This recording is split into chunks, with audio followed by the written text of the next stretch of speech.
right, so I mean, basically, my grandmom's raised me because my mom was sick. So she had a disease called sickle cell, and she wasn't really around like that, you know what I mean? Like, it really fatigues you. So it was really my grandmother that was the person that was there. I would stay at my grandma's house even when I was young. I wouldn't leave her side, and my father, he wasn't really around like that, you know what I mean? In fact, he didn't even live with us. And then when I was 5, my mother decided that they was going to take me out to Amsterdam in Europe to really get away from that fast life, that New York pace life, you know what I mean? So what happened was, I was over there and I started getting into some trouble. You know, I was hanging out with the wrong crowd, and my moms would always be sick. But my grandmother, she was a little, you know when you older and you can't keep up with somebody, and she would kind of let me have my free range to be able to learn from my own mistakes, because that's the best way, I think. You know, now it can kind of cause two extremes. Either you come out really messed up in the head and don't get it together, or you take that energy and put it into something positive and say, you know what, she allowed me to live my life, and this is how I want to live my life. So I really got to thank her for everything, man. She was really there from day one and helped mold me and guide me, but at the same time, she didn't really put that pressure on me. And so everything that I did, I just wanted to do for her and impress her. Like, I dropped out of high school and I was getting in trouble in junior high school, so I dropped out and I just wanted to go back and get my degree for her, for me as well, but I mean really for her, because I just felt like I owed her that much, you know, to come home and show her that plaque and take that step down that graduation hall and be in that black cap and gown after failing to do it in high school. So I really owed it to her, man, and that's why I tatted on my arm this grandma's boy right here, because that helps me and it reminds me every day of what I should do and what I should strive for. And dear grandma didn't have to play your mom, and the dad gave her arm and a leg. I thank you, cause you did it without me asking. My plans were to put you in the mansion. Every time I write, I really think about all the things that my grandmother really deserved. She took care of a lot of my family members, man. When I say a lot, like my cousin, myself, I mean, even his nephew, I have relatives that used to send their kids to my grandmother, kind of like a boot camp to straighten them out.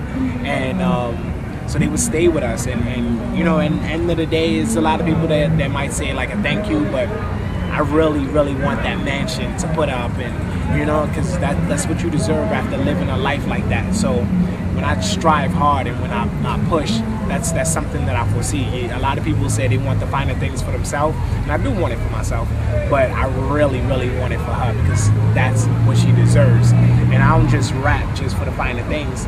I rap because it's an expression of music, and when I'm expressing myself, I feel like I'm in this zone. But every time when I'm in that zone, you can really hear my music, that it jumps out.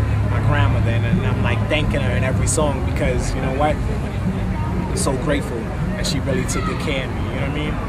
That's one woman who played both parts, my mother and my father. And you know, if my mother had the ability to take care of me, then I'm sure she would have. And you know, my father, he plays a very intricate part in my life right now, so I'm happy for that. But as far as like raising me and molding me and shaping me to the individual that I am today, it's all my grandmother. My sister treated me like I was her own baby, only 3 years older. Daddy wasn't around having fights to stay sober. Mama had a sickness trying to get over, and grandma couldn't keep up with her little boy soldier. My relationship with my sister, we have really had, I can actually say, a really tight relationship.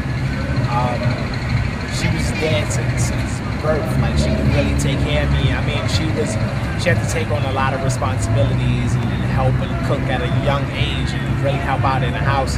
So she was the one that would like cook meals at the age where she's like 8 or 9, just to take care of her little brother. So in that sense, I would really say, you know, she also played a very important part in taking care of me. And our relationship, I say, had a great relationship, because it's not where it used to be. Over the last 2 years, you know, a lot of things change between us, and we grow and mature as people. I'm just a little disappointed in the path that she's taken. But I definitely tattooed that on my arm because that's a great inspiration. Her and 3 of her children, and she actually has 5 right now. And I actually sealed the tattoo, but for a while she wasn't able to have any kids, and I'm happy for her that she was able to have 2 more. I don't know where I'm gonna fit the rest of the tattoos, but we'll get those names somewhere at some point in time. But you know, it's really important for me to stress how important family is to me, because at the end of the day, it's what pushed me and what drives me to do better and be better as a man. So those 2 arms is really about family. So that's a little history and little story of my 2 most important tattoos. And the rest of the tattoos, I mean, they're really about eyes. I mean, my name is Magic Eyez, obviously, because it's half green and it's half hazel. Weird colors. I don't know, for a black dude, that's just like a weird ass color. But I'm happy that I got them. The rest of the tattoos is really about eyes, and that's like just artwork. But these most important tattoos, tell me why you tattooed what you tattooed and what it symbolizes for you. I want to know. Tell me about it.